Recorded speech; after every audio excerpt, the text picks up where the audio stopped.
میں تو کہتا ہوں اہل صفین قبروں سے نکل آئے نا، اور وہ آ کے کیا پیچھے مار بیان نہ کرو. اور ان نکلنے والوں میں حضرت معاویہ رضی اللہ تعالیٰ عنہ، عمرو بن عاص رضی اللہ تعالیٰ عنہ اور مغیرہ ابن شعبہ رضی اللہ عنہ مجمعین ہی کیوں نہ ہو، تو ہم انہیں کہتے ہیں سر رکو ذرا صبر کرو، ہم نے تمہارا کلمہ نہیں پڑھا، ہم نے کلمہ اس کا پڑھا جس کی قبر مدینے میں. تو تواڈے مولوی نے 20 لاکھ سالوں کی تنگ کریں گے، تسی جنہاں دا دفاع کر رہے ہو بھی باہر نکلا سی انہوں نے بھی گل مننی.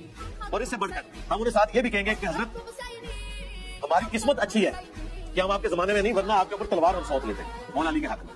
اور آپ کی قسمت اچھی ہے کہ آپ ہم سے بچ گئے، لیکن اب ہم اپنی زبان تو کم از کم کھولیں گے. اس زمانے میں تو ہم نے تلوار بھی اٹھا لینی تھی.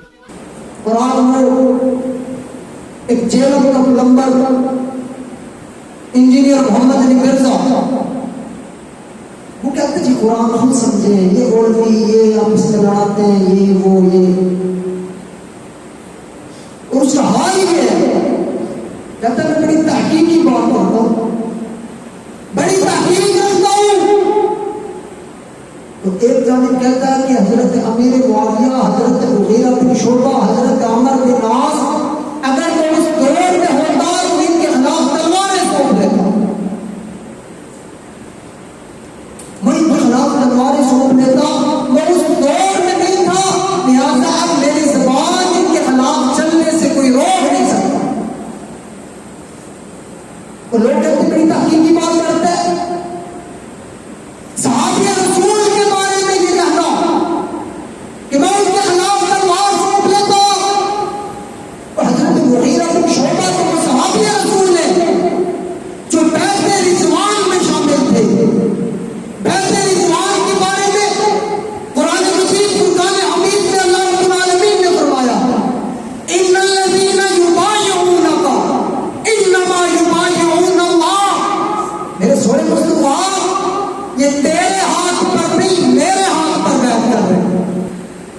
اور اس بیعت رضوان کے بارے میں اللہ نے فرمایا لقد رضی اللہ راضی ہو گیا. اور کس سے فرمایا عن المؤمنین، ان مومنین سے. کون سے مومنین؟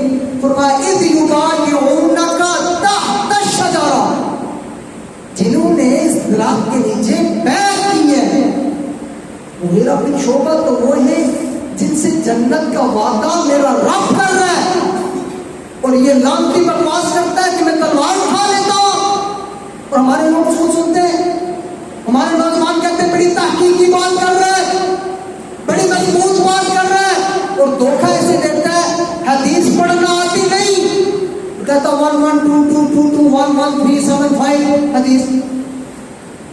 ظالم آدمی تجھے حدیث پڑھنا نہیں آتی، تو دین پہ بات کر رہا ہے.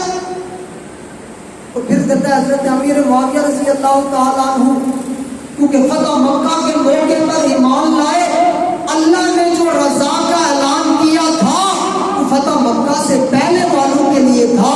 فتح مکہ کے موقع پر تو یہ مجبوراً ایمان لے آئے کیونکہ ان کے پاس کوئی دوسرا راستہ نہیں تھا. مکہ فتح ہو چکا تھا، اب ان کے پاس ایک ہی راستہ تھا کہ یہ ایمان لاؤ. اب قرآن کیا کہتا ہے؟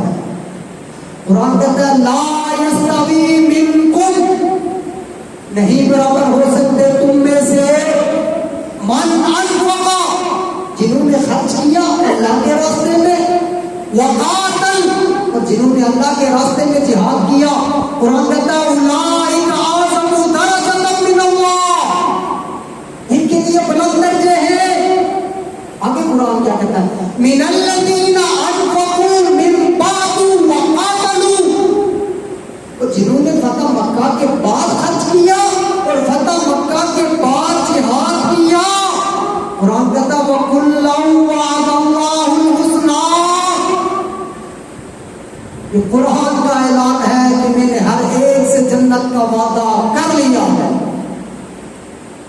جن سے جنت کا وعدہ میرا رب کرے ان عظیم لوگوں پر یہ زبان درازی کرتا ہے. اور یاد رکھیں اللہ کی قسم جس کی ماں ایک ہو اور باپ ایک ہو وہ صحابہ پر بکواس کر ہی نہیں سکتا. صحابہ پر بکواس کرتا ہے اس کی ماں ایک کوئی نہیں، باپ ایک کوئی نہیں، اس کا کوئی مسئلہ ضرور ہے.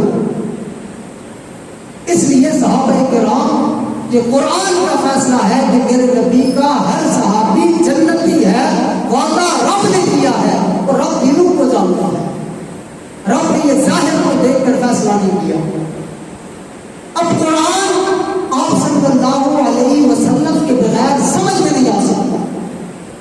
قرآن میں اقیموا الصلاۃ، نماز قائم کرو. اب نماز پڑھنی کیسے ہے؟ نماز میں رکوع کتنے کرنے ہیں، سجدے کتنے کرنے ہیں، تسبیحات کون سی پڑھنی ہے، امامت کون کروائے، امام کھڑا کہاں ہو، امام آگے کھڑا ہو یا ساتھ کھڑا ہو، پھر نماز کسوف کیا ہے، جمعے کی نماز کیسے پڑھنی ہے، خطبہ پہلے کہنا ہے یا بعد میں کہنا ہے، عیدین کی نماز کیسے پڑھنی ہے، تکبیرات کتنی ہیں، اسی طرح نماز جنازہ کیسے پڑھنی ہے، تکبیرات کتنی ہیں. یا آپ صلی اللہ علیہ وسلم کے بغیر صرف قرآن پڑھ کر سمجھ میں آ ہی نہیں سکتی. قرآن اس وقت سمجھ میں آئے گا جب آپ صلی اللہ علیہ وسلم کو مانیں گے. آپ صلی اللہ علیہ وسلم نے جس طرح قرآن سمجھایا ویسے اس پر عمل کریں گے تب تو ہمارا عمل ٹھیک ہے. اگر خود سمجھنے کی کوشش کریں گے اللہ کی قسم گمراہ ہوگی. تو قرآن کہتا اقیموا الصلاۃ وآتوا الزکاۃ، زکات ادا کرو.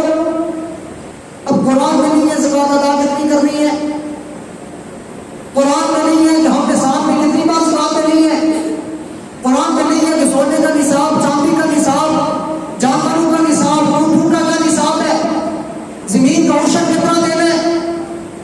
اس وقت آتوا الزکاۃ کا مطلب سمجھ میں آئے گا جب آمنہ کے لال کو مانیں گے اور آمنہ کے لال کو مان کر ان کی احادیث کو مان کر ہمیں قرآن کا یہ معنی سمجھ میں آئے گا. اسی طرح قرآن کہتا ہے وَأَتِمُّوا الْحَجَّ وَالْعُمْرَةَ لِلَّهِ. حج اور عمرہ. اب حج عمرہ کیسے کرنا ہے، طواف کیسے کرنا ہے، مینا میں کب جانا ہے، مزدلفہ میں کب جانا ہے، عرفات میں کب جانا ہے، ان کا وقت کیا ہوگا، کتنے وقت کے لیے جانا ہے، وہاں نمازیں کیسے ادا کرنی ہے، شیطان کو کنکریاں کیسے مارنی ہے. یہ ساری چیزیں اس وقت پتہ چلیں گی جب حدیث کے ساتھ ہمارا تعلق ہو. آگے اللہ رب العالمین نے تیسرا مقصد فرمایا وَيُزَكِّيهِمْ، اور اللہ پاک نے آپ صلی اللہ علیہ وسلم کو اس لیے بھیجا تاکہ آپ اپنے صحابہ کا تزکیہ کر سکیں. جن لوگوں کے دل میں کفر تھا، شرک تھی، جن لوگوں کے دل میں بغض تھا، حسد تھا، تکبر تھا، آپ صلی اللہ علیہ وسلم نے ان لوگوں کا تزکیہ کیا. ان کے دل سے کفر کو نکالا، شرک کو نکالا، برائیوں کو نکالا. جب آپ صلی اللہ علیہ وسلم نے ان عظیم لوگوں کا تزکیہ کیا اللہ رب العالمین نے ان لوگوں کا امتحان لیا. قرآن کہتا ہے اولئک الذین امتحن اللہ قلوبہم للتقوی، میں نے ان لوگوں کا امتحان لیا ان کے دل میں تقوی تھا. ان کا رباب دنیا کا قانون یہ ہے، بچہ کامیاب ہو استاد انعام دیتا ہے، بچہ کامیاب ہو باپ انعام دیتا ہے، رشتے دار انعام دیتے ہیں. تیرے نبی کے یار کامیاب ہوئے انہیں انعام کیا ملا؟ علامہ اعظم طارق شہید رحمۃ اللہ علیہ فرمایا کرتے تھے صحابہ کو جماعت ہے جن کا نصاب کتاب اللہ، جن کی درسگاہ بیت اللہ، جن کے استاد رسول اللہ، جن کا امتحان لینے والا خود اللہ، اور اللہ نے اعلان کیا رضی اللہ، جو مانے وہ رحمت اللہ، جو نہ مانے وہ لعنت اللہ.